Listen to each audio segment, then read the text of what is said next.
බුද්ධ ශාසන ඉතිහාසයේ වැදගත් සිදුවීම් රැසකට මුල් වූ උඳුවප්පුර පසළොස්වක පොහෝ දිනය අදට යෙදී ඇත.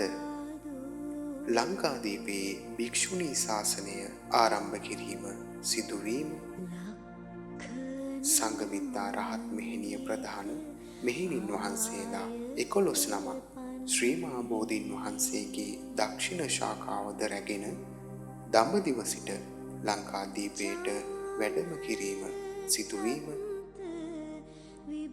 මෝසම් මැසි වලින් ගෙත්වතු සරුසාර වීමත් විශේෂයෙන්ම මෙම මාසය උඳු වපුරන මාසයේ වීමත් වැනි වැදගත් සිදුවීම් රැසක් උඳුවපුර පසළොස්වක පොහෝ දිනයදා සිදුවිය.